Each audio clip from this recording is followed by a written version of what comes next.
ప్రముఖ ఆర్జే శేఖర్ భాషపై దాడి జరిగింది.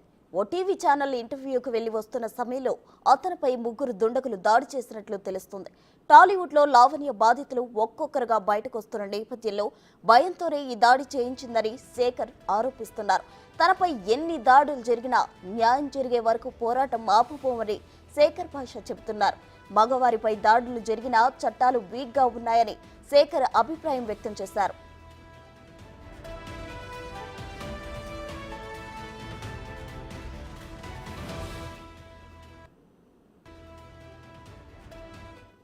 అంటే నేను అనుకునేది ఇప్పటిదాకా రాజ్ తరుణ్ లావణ్య వాటికి సంబంధించిన ప్రూఫ్స్ ఏం తీసుకొచ్చినా కూడా వాళ్ళు ఏదో మాటలు. బట్ ఎప్పుడైతే ఆవిడ డ్రగ్స్ చిన్న పిల్లలకి కూడా డ్రగ్స్ అలవాటు చేసి వాళ్ళని కూడా నాశనం చేస్తుందని చెప్పి నేను ప్రూఫ్స్తో సహా ఆ విక్టిమ్స్ని కూడా మీడియా ముందు తీసుకొచ్చాను. ఆ ప్రీతి అండ్ ఉదయం తీసుకురాగానే అప్పుడే మీరు గమనిస్తే ఫస్ట్ టైం వాళ్ళ పేర్లు వినగానే ఆవిడ రెచ్చిపోయి చెప్పులు విసరడం, దాని గురించి మాట్లాడకుండా నన్ను అనుకోవడం. నేను ఎక్కడికైనా ఏ ఛానల్కి వెళ్ళినా సరే అక్కడికి ఫోన్ చేయడం, బూతులు తిట్టడం, ఏదో రకంగా నాకు కోపం తెప్పించి అక్కడి నుంచి ఫ్యాక్ట్స్ మాట్లాడకుండా వెళ్ళిపోయి చేయడం ఇలా చేస్తుంది. సో నేను కూడా అదే అక్కడికి ఏం చెప్తానో, వీడు కొత్తగా ఏం పట్టుకొస్తాడో అని చెప్పి ఆ భయంతో వచ్చి పెద్దగా అరుచుకుంటూ ఇంకా రౌడిజం, క్లియర్ కట్గా రౌడిజం అనమాట. ఆయన కూడా దిలీప్ శంకర్ ఆయన డైరెక్ట్గా లైవ్లోనే రౌడిజం చేస్తున్నాడు, పచ్చి బూతులు తిడుతున్నాడు, ఫ్యామిలీని తిడుతున్నాడు. సో బెదిరిస్తున్నారు. అక్కడితో ఆకుండా బెదిరింపులు ఓన్లీ సరే మాటలతోనే అనుకుంటే, బట్ చేతల్లో కూడా వాళ్ళు గుండాలు తీసుకొచ్చి అర్ధరాత్రి వెళ్తుంటే కరెక్ట్గా కాపు కాసి ఇలా కొట్టడం. చాలా మంది ఆడపిల్లకు లావణ్య డ్రగ్స్ అలవాటు చేసి వారిని బ్లాక్మెయిల్ చేస్తోందని శేఖర్ ఆరోపిస్తున్నారు. మొదటి నుంచి ఆమె రాజ్ తరుణ్ను ఇబ్బంది పెడుతోందని చెప్తున్నారు.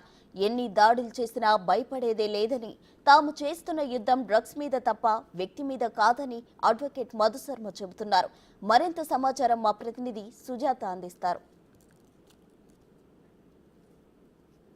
ఆర్జే శేఖర్ భాషపై దాడి జరిగినటువంటి ఘటన చోటు చేసుకుంది. అయితే ప్రస్తుతం రాజ్ తరుణ్ అడ్వకేట్ మధుశర్మ గారు ఉన్నారు. సార్ చెప్పండి సార్, ఎప్పుడు జరిగింది ఈ ఘటన?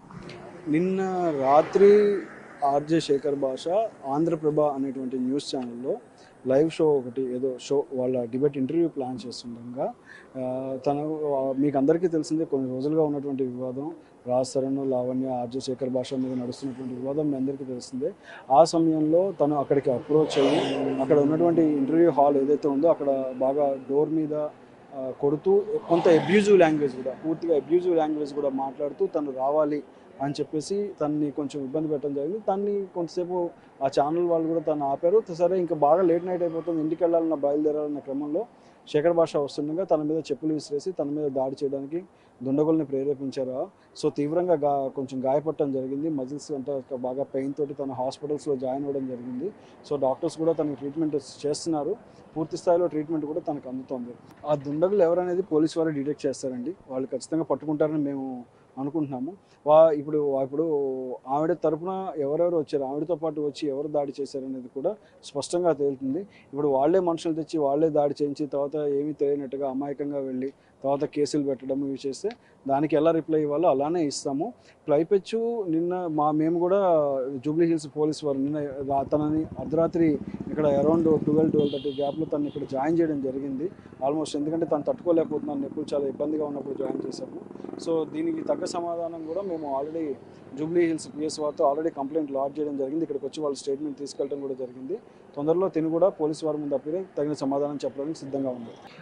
ఆపే ప్రయత్నం అంటే అది మీడియా ఛానల్ అమ్మా. ఇప్పుడు అంతమంది ఉన్నారు, ఆబ్వియస్లీ ఆపడానికి ట్రై చేస్తారు, అదేమి ఇబ్బంది ఏం కాదు. కానీ దాడి ఆ స్థాయిలో చేయాల్సిన అవసరం లేదు. ఇప్పుడు తను చేసిన తప్పేంటి? ఇవాళ ఏం తప్పు చేశారు? తను చేసేది ఒకటే, ఒక సోషల్ కాజ్లో డ్రగ్స్కి బలైపోతున్న ఆడపిల్లలు ఎందుకు బలైపోతున్నారు, ఈ ఆడపిల్లల్ని కాపాడాలి, అది ఎవరి వల్ల బలవుతున్నారు, ఎలా బలవుతున్నారు అనేది తనకున్న సాక్ష్యాధారాలతో తను చూపించడానికి ప్రయత్నిస్తున్నాడు. అది కాదు తప్పు అనే తప్పుడు సాక్ష్యాధారాలను వాళ్ళు చూపించుకుంటే అయిపోతుంది కదా. అంటే ఎందుకని అఫెండ్ ఫీల్ అయ్యి తన మీద ఈ దాడులు చేస్తున్నారు? ఏమని తప్పు చేశాడని? తను ఇవాళ నిజంగానే తప్పు చేస్తుంటే చెప్పండి, దానికి తగ్గ యాక్షన్స్ తీసుకోండి, వద్దని అనలేదే. ఇవాళ సాక్ష్యాధారాలతో సహా శేఖర్ భాష ముందుకు వచ్చి ఇది కేవలం ఏంటంటే డ్రగ్స్ కేసులో ఉన్న విట్నెసెస్ బయటికి రాకూడదు, వాళ్ళు బయటికి రాకపోతే చాలామంది తప్పించుకోవచ్చు అని వాళ్ళు ప్లాన్ చేసినట్టుగానే శేఖర్ భాష భావిస్తున్నాడు ఇందులో. సో అందులో కాబట్టి వాళ్ళు ఆ రకమైన దాడులు అనేది కొనసాగిస్తారు. తిను కూడా నేను నా యుద్ధాన్ని ఆపను, నేను కంటిన్యూ చేస్తాను, నేను కోలుకొని 2 రోజుల్లో బయటకు వస్తాను అందరి ముందుకి, మళ్ళీ డ్రగ్స్ పైన నా యుద్ధం కంటిన్యూ అవుతుందని తను స్పష్టంగా చెప్పడం జరిగింది. వాళ్ళు ఏదన్నా కానివ్వండి, ఇప్పుడు పబ్లిక్కి చెప్పాము అఫెండ్ అయ్యారంటే వాళ్ళు కూడా పబ్లిక్కి చెప్పుకున్నారు కదండి. పబ్లిక్కి 2 వైపులా చెప్పుకున్నారు. ఈయన పబ్లిక్కి చెప్పుకున్నారు, వాళ్ళు పబ్లిక్కి చెప్పుకున్నారు. అంటే ఉండి సాక్ష్యాధారాలతో ప్రూవ్ చేశారు, జరగబోతుందేమో, సాక్ష్యాధారాలు ఉన్నాయి కాబట్టే దాడి చేస్తే శేఖర్ భాష అనేవాడు లేకపోతే కనుక డ్రగ్స్ మాఫియాది బయటికి రాదేమో, అతను లేకుండా చేస్తే అయిపోతుంది కదా అని ఆలోచించే వాళ్ళు కూడా ఉన్నారు. డెఫినెట్గా ఇందులో శేఖర్ భాష కుటుంబానికి, రాజ్ తరుణ్ గారికి, రాజ్ తరుణ్ కుటుంబానికి ఇద్దరికీ ప్రాణహాని ఉంది.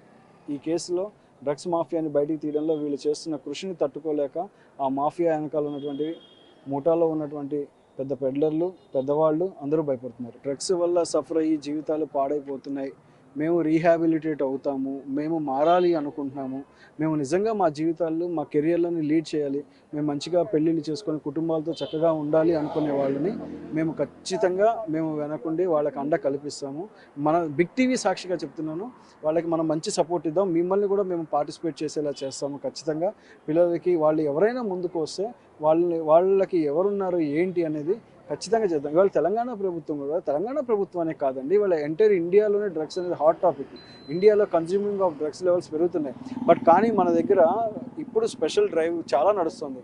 ఈ డ్రగ్ మాఫియాని ఎండకట్టాలని నడిచేటువంటి స్పెషల్ డ్రైవ్లో ఎట్టి పరిస్థితుల్లో ఎందులో వెనక్కి తగ్గే ఉద్దేశం లేదని తను స్పష్టంగా చెప్పాడు కూడా. అయితే చూస్తున్నాం కదా, ఆ శేఖర్ భాష మీద జరిగినటువంటి ఘటన కేవలం డ్రగ్స్కి సంబంధించినటువంటి బాధితులు ఎవరైతే ఉంటారో వాళ్ళ గురించి ఎవిడెన్స్ సేకరిస్తున్నటువంటి టైంలోనే ఈ దాడులు అనేది చేస్తున్నారు. ఖచ్చితంగా కూడా ఎన్ని దాడులు జరిగినా, ఎంత ప్రమాదం పొంచి ఉన్నా డ్రగ్స్ మీద మాత్రం ఖచ్చితంగా ఫైట్ చేస్తాము. ఎవరైతే బాధితులు ఉన్నారో బాధితులందరూ కూడా బయటికి రావాలి, వాళ్ళకి ఎప్పుడు మేము అండగా ఉంటాము అని చెప్పేసి అటు అడ్వకేట్ చెప్తున్నటువంటి పరిస్థితి ఉంది. కెమెరామెన్ చైతన్యతో సుజాత, మాదాపూర్.